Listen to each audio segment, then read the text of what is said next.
Muy buenas noches.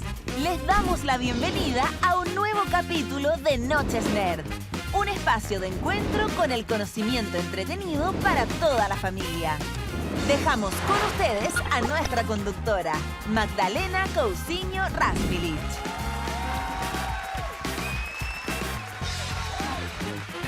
Buenas noches, sean todos muy bienvenidos a una nueva Noche Nerd en NTV, nuestro canal cultural familiar.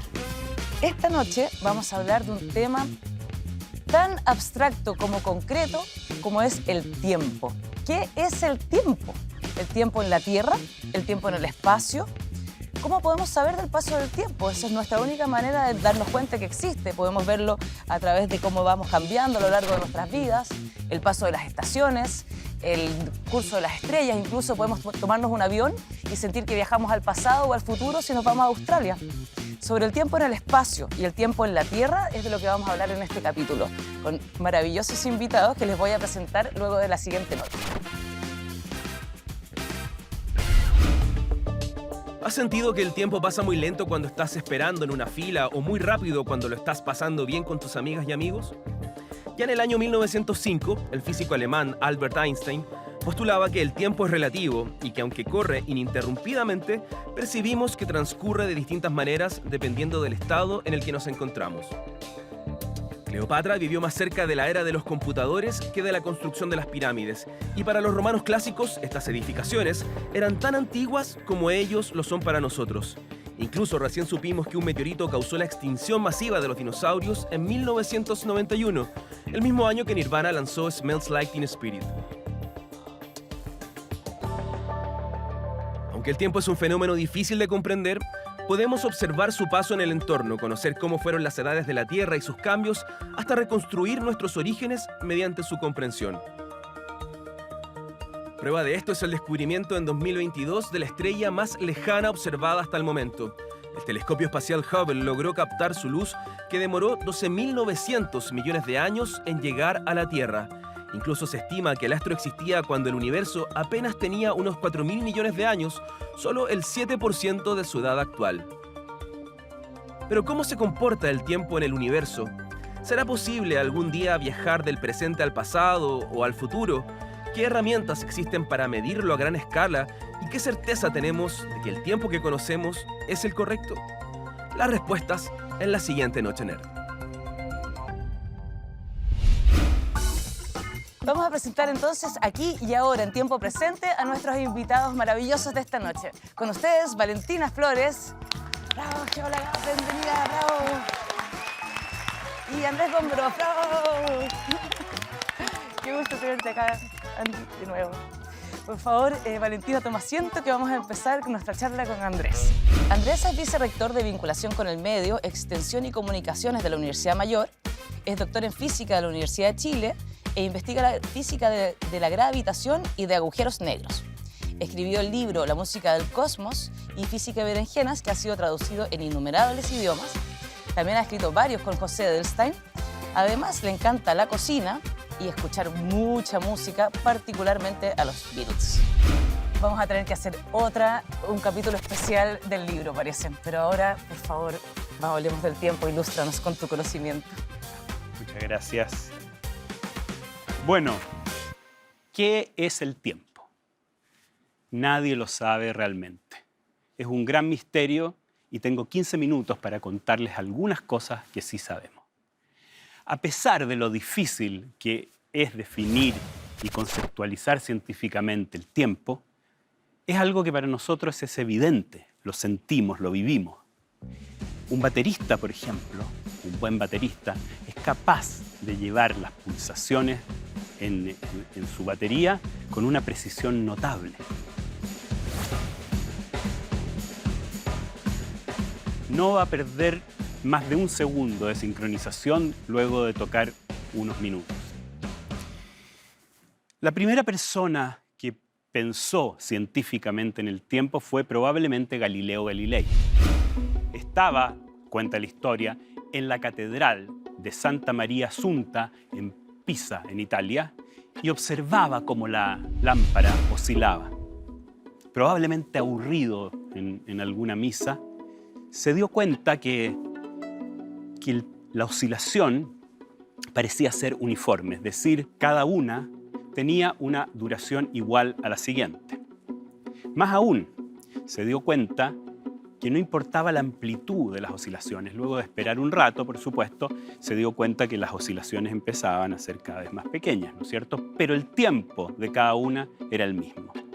Fue así como ideó el reloj de péndulo que diseñó en 1637.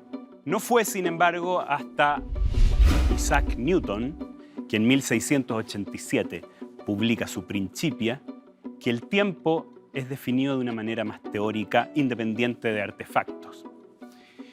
Newton formuló ahí sus 3 leyes de la mecánica que inauguraron la física teórica tal como la conocemos hoy. La primera ley, que usted probablemente conoció en el colegio, nos dice que si un objeto se mueve lejos de cualquier otro que pueda influir en su movimiento, va a moverse en línea recta y con velocidad constante. ¿Qué tiene que ver el tiempo?, se preguntará usted. Bueno, tiene mucho que ver y de hecho esa ley nos dice qué es un reloj bueno, un buen reloj. Para poder medir la velocidad, usted necesita un reloj. Porque, por ejemplo, si recorremos 100 kilómetros en un auto y usted mide que nos demoramos 1 hora, sabrá que nos movimos a 100 kilómetros por hora. Entonces necesitamos un reloj para medir la velocidad. Si el reloj no es bueno, entonces la primera ley de Newton no será correcta. La primera ley, entonces, es la primera definición, oblicua quizás, pero profunda, una sinfonía científica que Isaac Newton nos regaló. Tenemos entonces una definición teórica del tiempo. En la práctica, vamos a decir que el tiempo es lo que mide el reloj y definimos el tiempo de esta manera. Tenemos muy buenos relojes. El primer reloj de péndulo, que es más o menos preciso, lo creó Christian Huygens, un físico holandés, por ahí por 1673. El reloj de Huygens era bastante preciso. Tenía una precisión de 1 segundo diario. Esto significa que si ponemos 2 relojes de esos al comienzo de un día, al final del día más o menos van a diferir en 1 segundo.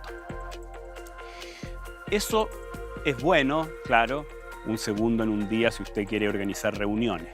Pero había un problema muy, muy, muy profundo en el siglo XVIII que implicó y empujó la tecnología de los relojes de una manera impresionante. El problema era el problema de la longitud. ¿Cómo determinar la posición donde estamos en la Tierra este-oeste? Ese era un problema muy, muy importante porque si no sabemos cuál es nuestra posición y estamos en alta mar en un barco, podemos tener accidentes. Y vaya que accidente. En el año 1707, el almirante Schobel encalló en las Islas Sorlingas. Allí murieron más de 1.500 marinos. A raíz de este accidente, la corona británica promulga el decreto de la longitud, en el cual entregaría 20.000 libras esterlinas a quien fuese capaz de medir la longitud con una precisión de medio grado, que es más o menos 50 kilómetros en el Ecuador. Los relojes de la época no eran suficientes. Para que se haga una idea, 50 kilómetros son aproximadamente equivalente a 2 minutos. Es decir, si yo me voy 50 kilómetros al oeste, la hora allí es 2 minutos más temprano. Son viajes que pueden durar meses, por lo tanto, realmente necesitamos buenos relojes. Hubo muchas distintas aproximaciones al problema y se desarrolló mucha ciencia y tecnología gracias al problema de la longitud. Fue John Harrison en el año 1760 quien creó el reloj ganador del decreto de la longitud. Este es un reloj marítimo, es un reloj de bolsillo que tiene la virtud de no tener péndulos. Es un reloj que en su momento, el original, tenía una precisión de la 1/5 parte de un segundo en un día, suficiente para viajar un par de meses con alguna seguridad. Hoy día los relojes son increíblemente precisos. Un reloj de cuarzo cualquiera que usted compra en la calle tiene una precisión de 1 segundo en un año. Y un reloj atómico los relojes más precisos que tenemos hoy día, son capaces de mantener la precisión de un segundo en 10.000 millones de años. 10.000 millones de años es la edad del universo. Ahora, estos relojes no son solamente una curiosidad tecnológica, son tremendamente importantes. ¿Y para qué? Precisamente por un problema geográfico. Para determinar nuestra posición en la Tierra, hoy día contamos con el GPS, que es un sistema de decenas de satélites que contienen cada uno de ellos precisamente un reloj atómico. El reloj atómico se calibra con la emisión de alguna radiación de los átomos que tiene una frecuencia muy precisa. Por ejemplo, en el caso del átomo de cesio-133, emite una radiación particular que define lo que entendemos hoy día por un segundo. La radiación electromagnética es una onda, oscila. Y si nosotros esperamos 9.192.631.770 oscilaciones, definimos un segundo. Por ahora hemos hablado del tiempo como algo que transcurre independientemente de usted, de mí, de nadie. Ese es el tiempo de Newton. Newton pensaba que el tiempo era un río independiente de todo, que pasaba siempre al mismo ritmo, fluía. Era parte del escenario del universo donde hay espacio y hay un gran reloj. Y el tiempo sería para todos el mismo. El problema de esa visión newtoniana es que no puede ser correcta. Y en el siglo XIX, Heinrich Olberg propuso una famosa paradoja. Es curiosa y poco intuitiva. Y la paradoja es la siguiente. ¿Por qué el cielo es oscuro de noche? Usted me dirá, eso no es una paradoja, no hay sol, ¿no es cierto? El sol está al otro lado de la Tierra. No, pero hay una gran paradoja. Suponga que el universo es newtoniano, es eterno y más aún es homogéneo. Newton pensaba, como la mayoría de la gente hasta el día de hoy, que el universo es homogéneo. Las estrellas, las galaxias están espolvoreadas de manera democrática por todo el universo. Y también pensaba Newton que el universo era infinito y eterno. De ser así, sin embargo, la paradoja de Olberg es inmediata. Si usted está de noche mirando el cielo, entonces debería ser brillante como la superficie del Sol, porque hacia cualquier dirección que usted mire, habrá alguna estrella. Esto se puede formular de manera más técnica, pero no tengo tiempo en este momento. Tengo tiempo para contarles la primera solución enunciada a la paradoja de Olberg. Curiosamente, fue Edgar Allan Poe en su libro Eureka, que publicó en 1848. Escuchen lo que dice Edgar Allan Poe. Si la sucesión de estrellas fuera ilimitada, el fondo del cielo presentaría una luminosidad uniforme, ya que no podría haber absolutamente ningún punto hacia el que pudiéramos mirar en el que no existiera una estrella. La única manera entonces de que podamos comprender los abismos cosmológicos que encuentran nuestros telescopios sería suponer que la distancia hacia ese fondo oscuro es tan inmensa que ningún rayo proveniente de allí ha sido capaz de alcanzarnos aún. Aún. Ese es el punto. ¿Cómo no puede un rayo de luz alcanzarnos aún? La única manera que eso es posible es que no haya tenido el tiempo todavía para llegar. Y eso solo puede ser si el universo partió en algún instante, ¿no es cierto? Poe fue el primero de proponer un Big Bang. Y tenía razón. A pesar de que la paradoja de Olberg necesita algunas otras cosas y no es precisamente esa la solución, es una de las razones. La verdad es que hay otra razón.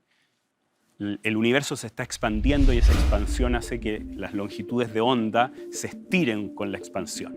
Entonces la luz, que era en una época luz visible, se transformó en una luz de longitud de onda muy grande que no es visible para nosotros. De hecho, en los años 60 se descubrió que el fondo del universo, esos lugares oscuros, fulguraban en una radiación que no podemos ver, que es la radiación de microondas. Hoy día la radiación de microondas que cubre el cielo es una de las evidencias más importantes de la teoría del Big Bang. Bueno, entonces Edgar Allan Poe fue el primero y hoy día sabemos que el universo tiene 13.800 millones de años más o menos, que partió en esta gran explosión y que se está expandiendo hasta nuestros días. Pero hay más. El tiempo no solo parte probablemente hace 13.800 millones de años. Albert Einstein, en dos trabajos fundamentales, uno en 1905, su relatividad especial, el otro en 1915, la relatividad general, muestra que el tiempo es relativo, primero, y segundo, muestra que es un actor de nuestro universo. Se mueve, vibra, se estira. El espacio y el tiempo para Einstein son una sola cosa y la materia es capaz de curvarlos, de doblarlos. Esa es la relatividad general que explica por qué los planetas se atraen. Es la teoría de la gravedad. Y como otras cosas, muestra la existencia de agujeros negros, que hoy día se están encontrando en muchos lugares. Los agujeros negros son un ejemplo interesante de cómo el tiempo y el espacio se doblan. Cuando nos acercamos a un agujero negro, llega un momento en que no podemos escapar. Es un lugar, una esfera que rodea este agujero negro que llamamos el horizonte de eventos. ¿Qué pasa en este horizonte de eventos? Y la respuesta es increíble.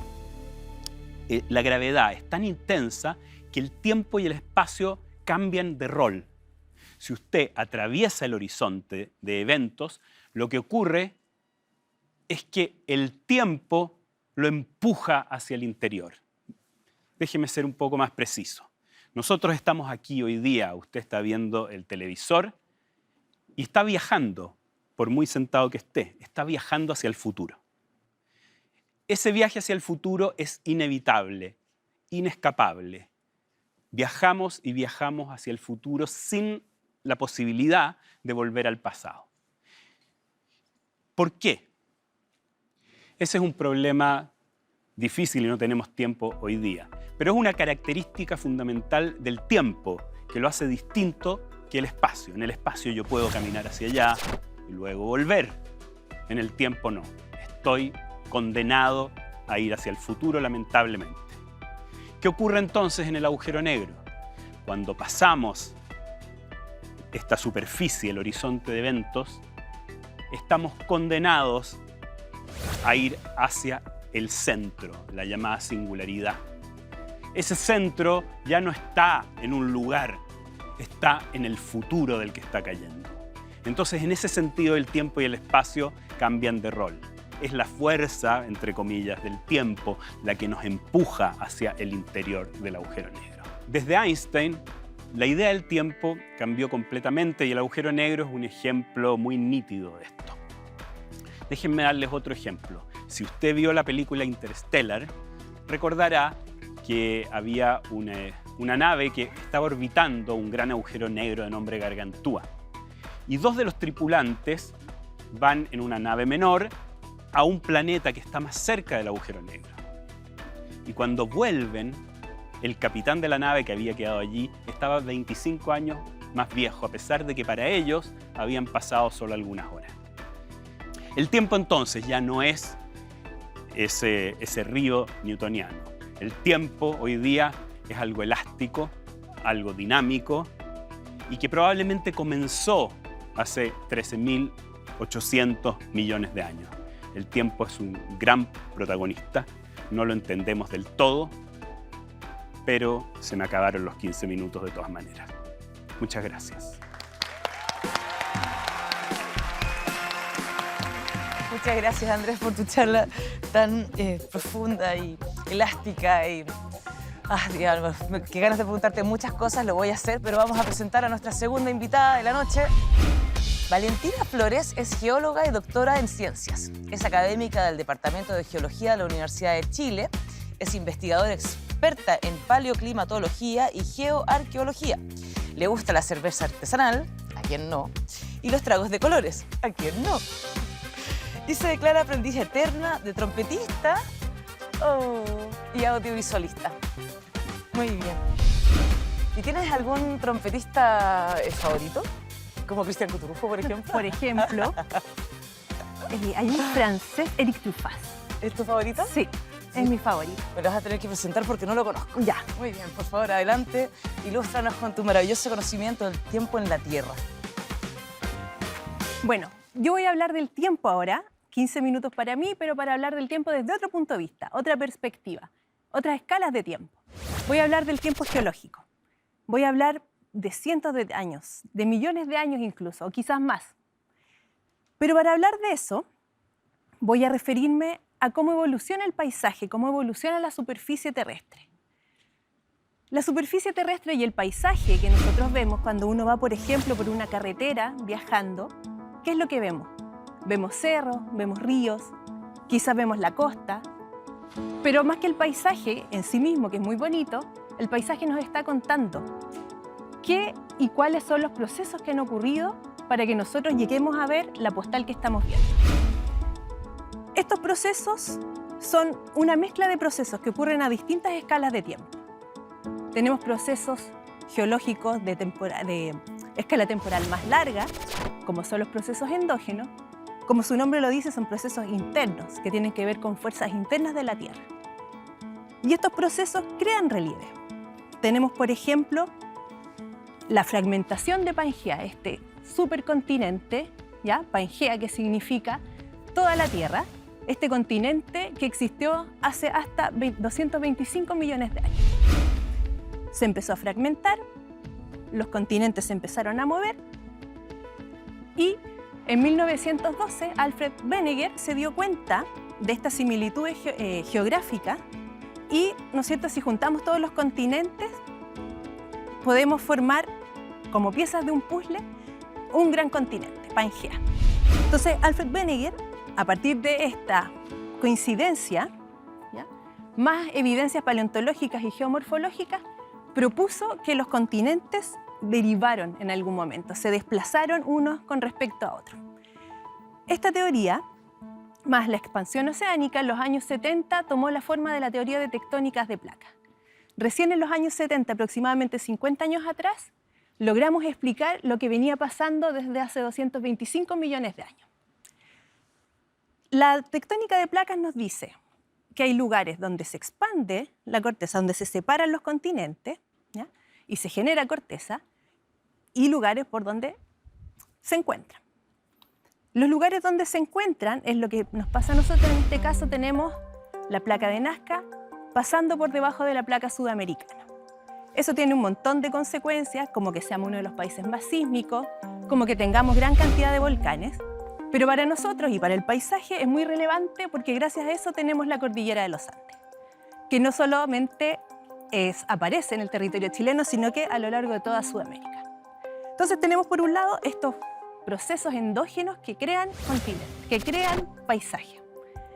Y tenemos por otro lado procesos exógenos, externos, ¿ya?, que tienen que ver con fuerzas externas de la Tierra, como la gravedad y la radiación solar.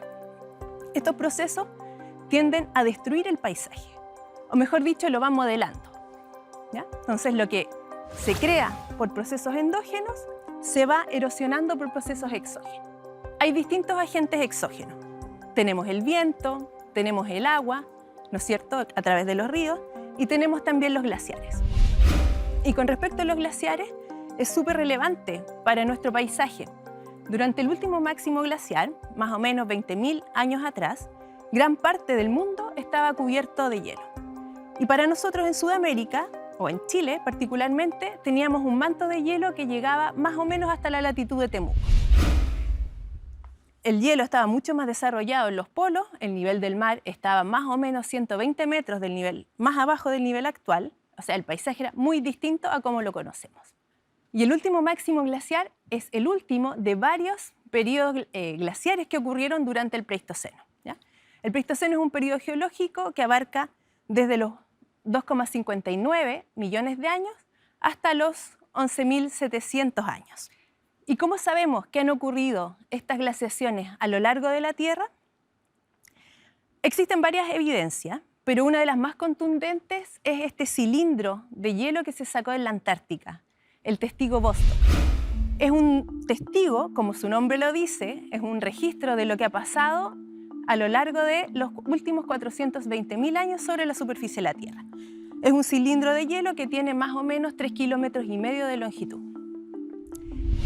Lo más relevante que uno puede ver en este registro es que se hace una reconstrucción de las variaciones en la temperatura. Entonces podemos ver periodos donde las temperaturas están por sobre el promedio y periodos por donde están por debajo del promedio, es decir, las glaciaciones. Una característica muy importante es la coincidencia, la correlación o la sincronía que hay entre estos periodos cálidos y fríos y las variaciones en la concentración de CO2 en la atmósfera. Gracias a eso podemos decir, por ejemplo, que el calentamiento global actual está directamente relacionado con la concentración de gases de efecto invernadero atmosférico. ¿Y cómo sabemos entonces que son estos 420.000 años? Ojalá pudiéramos, ¿cierto?, tomar nuestro DeLorean, poner 420.000 años y viajar hacia el pasado. ¿Cómo sabemos entonces? Gracias a los métodos de datación. Existen diversos métodos de datación que nos permiten datar distintos materiales, que tienen periodos más largos, periodos más cortos, ¿ya? Y la mayoría de ellos se basa en la desintegración radiométrica de elementos inestables. Es decir, tenemos un elemento inestable que pasa espontáneamente a una versión más estable. Esta desintegración, este paso de algo inestable a algo estable es función del tiempo. Entonces, conociendo la concentración final, podemos hacer la reconstrucción y saber cuánto tiempo ha pasado. Esta desintegración puede ser de manera simple, es decir, un padre inestable genera un hijo estable a través de la emisión de una partícula o de radiación electromagnética, o puede ser a lo largo de varias generaciones. Un padre inestable genera un hijo inestable, que a su vez genera un hijo inestable, hasta que llegamos a la estabilidad. Hay otro concepto interesante en lo que son los métodos de datación, que es la vida media. La vida media es el tiempo que demora un elemento inestable en llegar a la mitad de su concentración original. La cantidad de vidas medias nos dice entonces qué periodo podemos datar.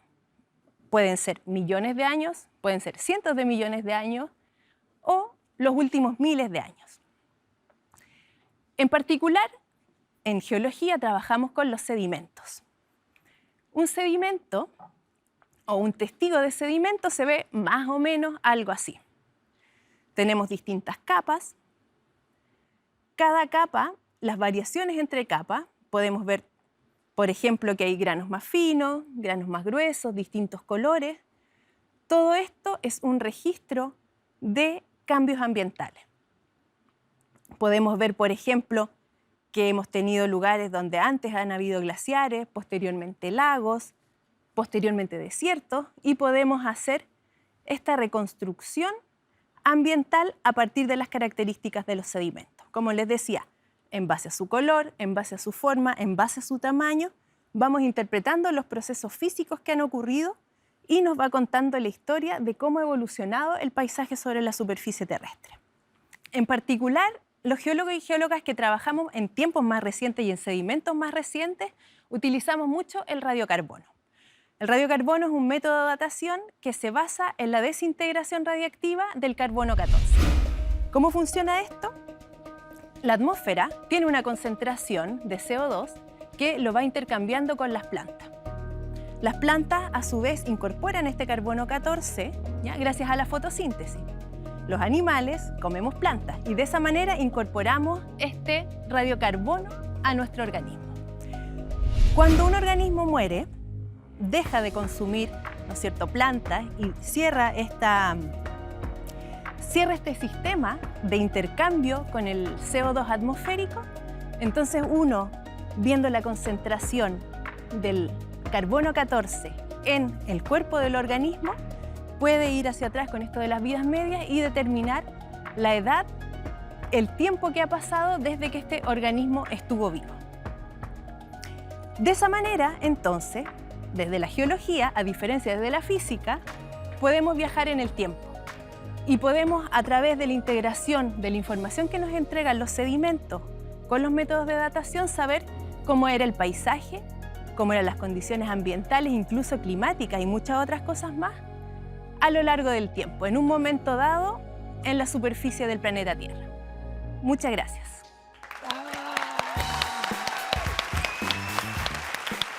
Oye, entonces, si entendí bien, yo me como una lechuga, la lechuga hizo su proceso de fotosíntesis, entonces gracias a la lechuga que yo absorbo, o sea, el carbono que yo absorbo de la lechuga, o sea, el carbono se queda dentro de mi cuerpo. Exactamente. Ya. Cada vez que tú vas incorporando este material, estas plantas, material orgánico, vas incorporando el carbono en tu organismo. O sea, así como... Ah, espérate, si como carne, la vaca se comió el carbono, Exactamente. entonces... De alguna manera te llega. Te llega. Y entonces uno puede medir distintas cosas que tengan distintas cantidades de carbono, de acuerdo a cuánto ingirieron, digamos. Mira, es que las plantas están siempre en equilibrio con la atmósfera, entonces la concentración es igual. La concentración va cambiando según el tiempo que ha pasado. Sí. Entonces, si tenemos un Big Bang, ya tenemos un principio. El tiempo, o sea, un principio que se expande. Si hay espacio, hay tiempo. Si existe un comienzo, puede haber un final. Si hay un Big Bang, un Big Crunch y el tiempo se acaba, ¿se puede acabar el tiempo? Bueno, quiero ser un poquito más cuidadosa. Quisiera decir que el tiempo, no sabemos si el tiempo comienza en el Big Bang realmente, porque no sabemos lo que pasa antes de una fracción de segundo muy pequeña, no sabemos. Hay muchas teorías que dicen cosas muy distintas. Lo que es seguro es que el tiempo no era en esa época como lo entendemos hoy día. Ahora, sobre el Big Crunch, si es que va a haber... De hecho, antes del año 98 se pensaba, y está en todos los libros de texto, que el universo tenía un Big Bang, que se iba a expandir, que la expansión se estaba frenando y que luego se iba a volver a colapsar. Y se llamaba eso el Big Crunch. Pero el año 98 hubo unas mediciones muy importantes, un descubrimiento impresionante por varios astrónomos que mostraron que el universo no se estaba frenando, sino que al revés, estaba acelerando su expansión. Nuestro profe Masai. Entonces, de hecho, Amuy y Massa fueron fundamentales en ese descubrimiento. Bueno, entonces, como acelera esta cuestión, no va a haber un Big Crunch. No va a haber. Lo que hoy día pensamos es que el universo va a expandirse cada vez más rápido. Pero eventualmente podría cansarse. Sin cáncer. ¿Y cómo sabes? Bueno, eso es lo que creemos hoy día. Sí, es interesante pensar en el espacio, en el tiempo, en la materia, como agentes desde donde se sostiene el tiempo. Y esta imagen la encuentro increíble. Si tenemos un reloj de arena que mide el tiempo, decantando la arenita, pensar que el reloj de arena mide una cantidad de tiempo, pero a la vez si tú agarras un grano de arena, también puede ser un indicador del tiempo. ¿Cómo puede? Explícame, por favor, ilústrame. Mira, lo que pasa es que los minerales que forman roca, ¿ya? Las rocas en general, se forman rocas ígneas, rocas metamórficas, a profundidades muy importantes, kilómetros y presiones muy importantes. ¿Ya? Y a esas escalas de presión y de profundidad los minerales son estables. Cuando salen a la superficie... ¿Qué significa estable? Estable, que están cómodos, que se sienten cómodos. Me recuerdo un libro de Italo Calvino que es maravilloso, Las Cosmicómicas, si alguna vez lo tienen por ahí, maravilloso. Por favor, continúa. Entonces, estable significa que no tienen variaciones. Claro, se forman y se quedan tal cual. Ya, perfecto. Cuando llegan a la superficie, las condiciones de formación son súper distintas. Tenemos distintas temperaturas, distinta presión. Entonces estos minerales se empiezan a sentir un poco incómodos, ¿ya? Y con interacción con la atmósfera, con agua, con la radiación solar, se empiezan a desintegrar. Hay una que se llama la serie de Bohm que nos va diciendo a medida que se enfría este magma, ¿no es cierto?, cuál es la roca fundida que está al interior de la Tierra, cuáles son los minerales que se van formando y en qué orden. ¿Y se empiezan a oxidar también, como por contacto con la atmósfera y todo? Sí. Eso, por ejemplo, es uno de los procesos que desintegra estos minerales. Pero el cuarzo es el último que se forma al enfriarse este magma y es el más resistente entonces a las condiciones ambientales. Por eso mismo uno puede, bueno, el cuarzo digamos que es como el remanente de lo que va quedando a partir de esta meteorización, de esta desintegración. Entonces uno puede, a partir del estudio de granitos de cuarzo, ¿ya?, con un método que se llama luminiscencia ópticamente estimulada, determinar una edad que registra cuánta radiación solar recibió este granito de arena a lo largo de su historia. Y así se data. Sí. Y cuando dejó de recibir la radiación solar, se cierra el sistema, entonces uno puede ver el momento en que se depositó ese granito de cuarzo. Fíjate. Vamos a una pregunta del público. Hola, soy Rodrigo y quería preguntarle a Andrés si para la ciencia los viajes a través del tiempo podrían ser una realidad. Y de ser así, ¿cómo podrían realizarse? Bueno, los viajes hacia el futuro son muy fáciles. De hecho, estamos viajando ahora. También podemos apurar el viaje hacia el futuro. Sí, y eso lo mostró Einstein, digamos, en su teoría, y yo les conté un poco el caso de la película Interstellar. Sí, la gravedad cambia el tiempo y también la velocidad. Si yo me alejo de ustedes a cierta velocidad, mi tiempo es distinto al de ustedes. Entonces yo puedo hacer eso y existen muchas aparentes paradojas, porque si yo me voy a una estrella lejana y vuelvo, está esta paradoja de los gemelos, que va a haber pasado mucho tiempo en la Tierra y para mí va a haber pasado poco tiempo. Entonces, para mí eso es como un viaje al futuro. Entonces, viajar al futuro es posible y lo hacemos todo el tiempo. Viajar al pasado es lo complicado. Y viajar al pasado es complicado no solamente por un problema tecnológico científico, es porque contradice los principios más fundamentales de la ciencia, en particular el principio de causalidad. Si yo pudiera viajar al pasado, y eso sale en todas las películas, el peligro es que puedo ir a evitar que mi mamá y mi papá se conozcan en ese momento en que se conocieron, entonces yo soy una contradicción porque mis padres nunca se conocieron. Entonces la causalidad es una cuestión que es muy difícil de pasar a llevar y por lo tanto nadie cree que seamos capaces de viajar al pasado.